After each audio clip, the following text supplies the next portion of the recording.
The 10 residents of 3 different households, houses A, B, and C, gather together for Thanksgiving dinner, which the residents of House A are hosting in their home.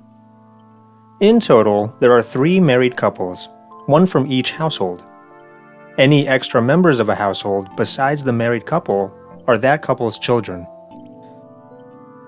All 10 people will eat Thanksgiving dinner at this long table, which can accommodate 5 people on one side and another 5 people on the opposite side. Seating arrangements are proving tricky. Peter, one of the hosts from House A, is an unapologetic logician and can't pass up this opportunity to have his guests participate in a puzzle.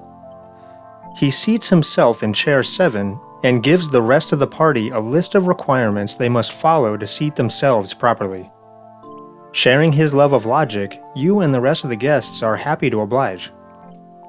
Keep in mind, everyone who is mentioned in this list of requirements, whether directly by name or otherwise, is a member of one of the 3 households and is present for this dinner. There are 5 men and 5 women, listed here. Finally, I think the language is plain enough to be unambiguous, but just in case there's any confusion, let me just give you a quick explanation of what some of the terms in the puzzle mean when comparing locations. Chair 3 is directly next to chairs 2 and 4, directly across the table from chair 8, directly to the right of chair 2, on the same side of the table as chairs 1, 2, 4, and 5, and on the opposite side of the table as chairs 6 through 10.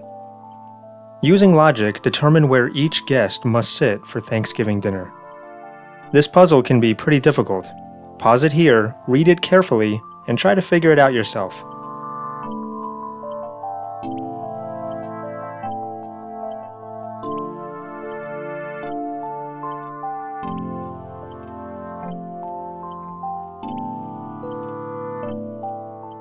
The first statement is actually the best place to start.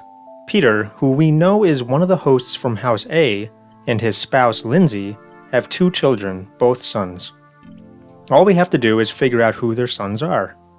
We know James isn't one of them because, well, Statement 8 tells us he isn't. And Andrew can't be one of them either because according to Statement 5, Andrew is Dan's son, not Peter and Lindsay's son. The only 2 men left are Dan and Frank, who must be Peter and Lindsay's sons. Frank, however, does not live with his parents. Statement 4 tells us he and his spouse Melissa are the only members of their household. Let's pause for a second to try to figure out if Frank and Melissa live in House B or C. Statement 9 will help us here.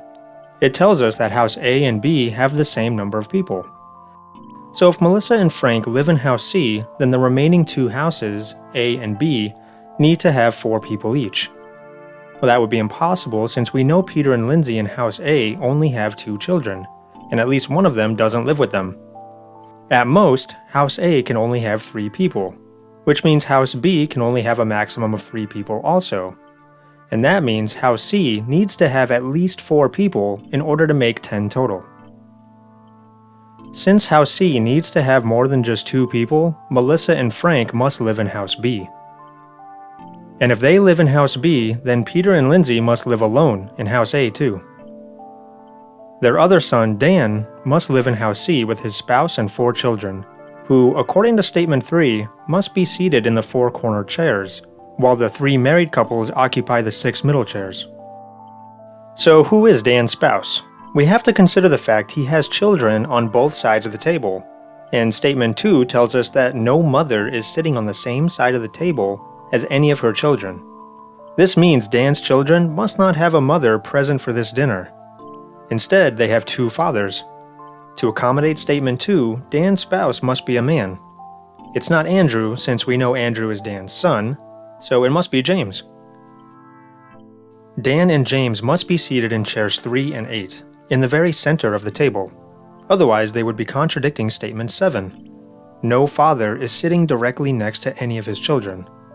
Since that rule applies to Peter and his children too, Dan must be in chair 3, with James in chair 8. And since Lindsay must be on the opposite side of the table as Dan, and she can't be in any of the corner chairs, she must be in chair 9. The rest of the puzzle is a pretty simple domino effect. Andrew has to be in one of the corner chairs, and per Statement 5, he must be directly to the right of a man.